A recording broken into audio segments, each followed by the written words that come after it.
Good morning, Andy. Good morning, human. How are things today? Things are great today. How are things with you? I'm doing awesome, thank you. So, are you ready to tell part 3 of Joseph and the Goat of Many Colors?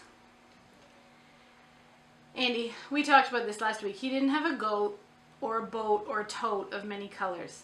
I do not like green eggs and ham. I do not like them, Sam I am. Joseph had a coat of many colors, but his brothers destroyed it when they sold him into slavery. Ah yes, Joseph's wonderful band of brothers. Yeah, they were a bit of a difficult crew, weren't they? That's a bit of an understatement. Andy, would you like to review the story for us really quick? Sure. Fact number 1. Jacob had a favorite son. His name was Joseph. Correct.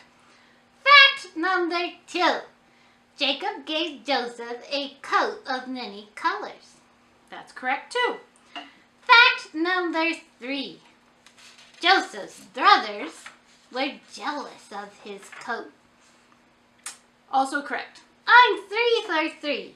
Fact number 4. Joseph had some strange dreams about wheat bundles coming to life and dancing the polka. No. You're a bit off there. In Joseph's dream, the family was bundling grain and everyone's bundle bowed down to Joseph's. Ah, right. Yes. And then Joseph also had another dream about his family bowing down to him, and this made his brothers more angry than they already were. So they threw Joseph into a pit. And then they sold him into slavery. So he finds himself in Egypt, interpreting everyone's dreams. And one thing leads to another, yada yada. Bob's your uncle. He ends up in charge of Egypt. Yeah, I guess. God helped Joseph get out of prison, and God helped Joseph interpret 2 very strange dreams that Pharaoh had. And yes, Joseph was put in charge of Egypt, second only to Pharaoh. Which is a pretty nice promotion if you ask me. That's for sure. So our story today is going to take place over about 10 years. 10 years?! Oh boy, kids, go get yourself a snack. We're gonna be a while. Andy, no, I said the story takes place over 10 years. I'm not gonna be 10 years telling the story. Are you 100% sure about that, Andy? Alright, so Joseph's in charge. He's in charge, yes. And for 7 years, plenty of food grows in Egypt, just like Joseph had told Pharaoh. And so during those first 7 years of plenty, Joseph was in charge of gathering the extra food and storing it for the people of Egypt. And that way, during the famine that was going to come when hardly any crops were going to grow, there would still be plenty to eat. Got it. Okay, so 7 years come and go, and now the 7 years of famine begin, and hardly any food is growing in Egypt, or anywhere else for that matter. Did Joseph's family have food? Well, they were running out just like everyone else. And so Jacob, he sent his sons to Egypt to buy some food. I buy butter by the pail, my supply will never fail. Save easy, save easy. Very nice. They were going to buy grain, not butter, but sure. So let me get this straight. The brothers who sold Joseph into slavery now have to go and buy their food from him? Yes, that's right. Well, look who's the big guy now. Well, it would have been easy for Joseph to feel that way. It would have been really easy for Joseph to show his anger and try and get even with his brothers. But do you think that's what he did? That's probably what I would have did. Well, let's keep going and find out. Joseph's brothers made the long journey to Egypt. And of course, since Joseph was in charge of distributing all the extra food, They were taken to meet with him. What did the brothers say when they saw Joseph? Well, Andy, do you know what?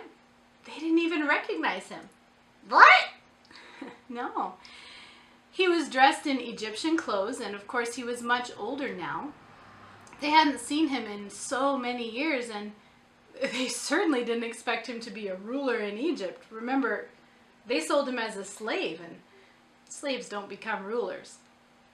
Except that the Lord was with Joseph. That's right.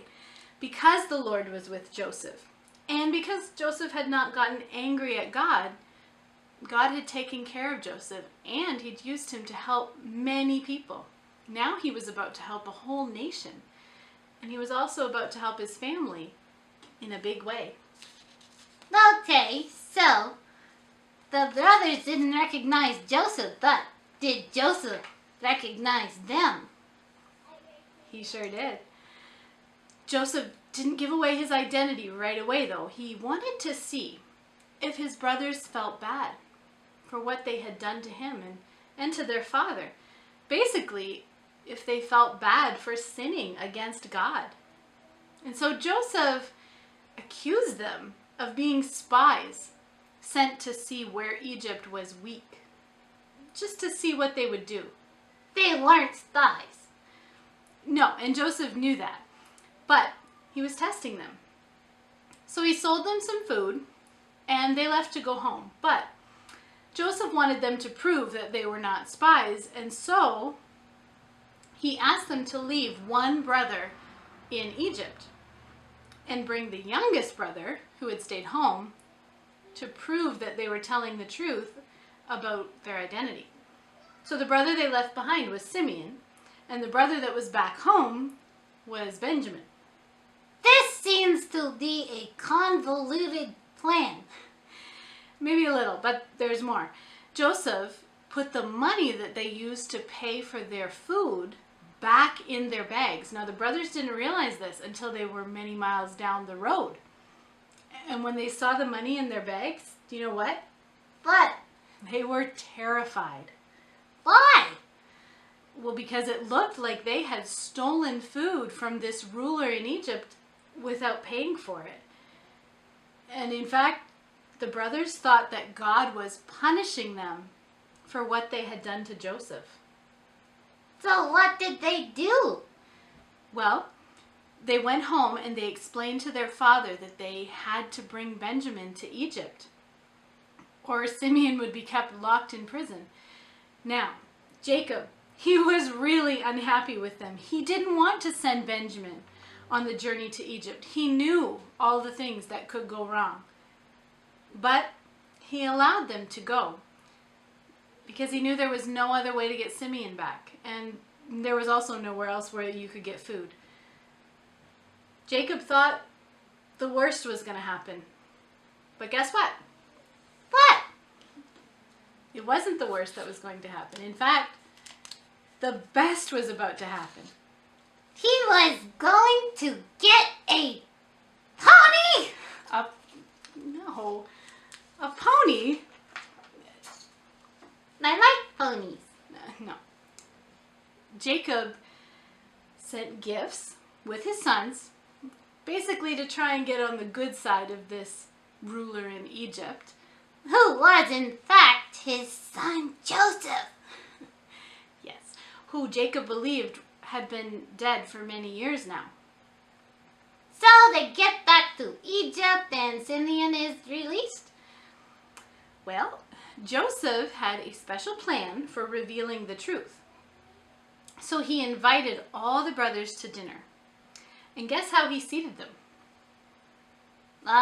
Probably on chairs, Hillman. Very funny, wise guy. Actually, they probably didn't sit on chairs, but Joseph did seat them in the order of their birth, from oldest to youngest. Now think about it, Andy. How would he know that if he was just a ruler in Egypt? He wouldn't. Exactly. So the brothers looked at each other and thought, this is strange. And they started to feel nervous. So did Joseph tell them then? No, actually, he let them buy some more food and he sent them on their way. What? Yes, but he had a plan to make them come back. He took his silver cup, the one that only rulers had, and he hid it in Benjamin's sack of grain. And when this cup was found hidden in Benjamin's grain, the brothers were brought back to the palace. And Joseph asked them, "Why would you steal my silver cup?" But he put it there.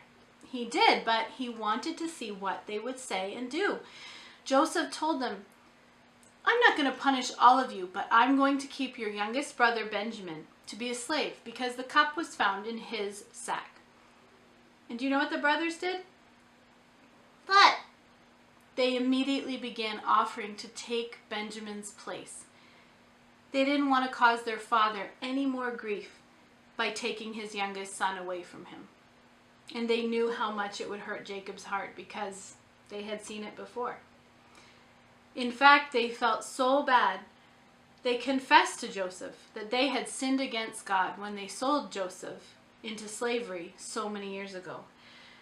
And they were truly sorry for what they had done. So sorry, in fact, that they were willing to stay in Benjamin's place and be slaves themselves.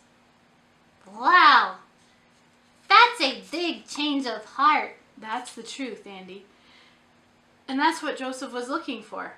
So finally, he sent everyone away except his brothers, and he said to them, "I am Joseph. Is our father still alive?" What did the brothers say? They couldn't believe it. They were actually kind of scared.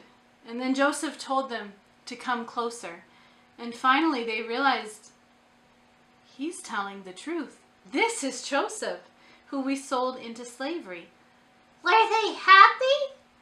Well, actually, Andy, they were terrified. They thought Joseph would be so angry with them because of what they had done to him. But do you know what Joseph said? What?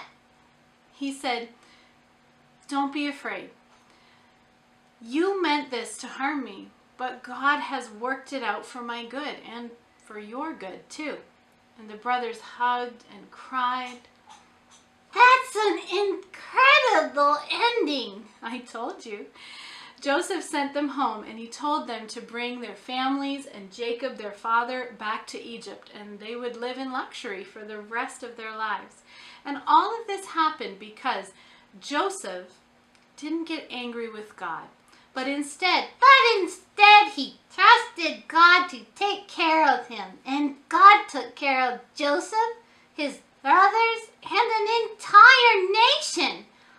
And God takes care of us too. That's right, Andy. That's amazing, human. It is an amazing story. Joseph had to go through a number of years that were unpleasant, and we can't forget that. But God was with Joseph, and because God was with him, it all worked out in the end. So, Andy, what can we learn from Joseph's story? Brothers are dumb. No. Wear monochromatic clothes. Andy. Just kidding. We can learn that even when difficult things happen to us, that we should trust God has a bigger plan. We shouldn't get angry with God, but should just faithfully keep following Him. Wow, you were listening. I always listen. Of course. Well, kids, we're out of time for today. I hope you've enjoyed this story of Joseph, and most of all, I hope you've learned with us that if you trust God and keep your faith, God will always work it out for you in the end. That's the truth. See you next time.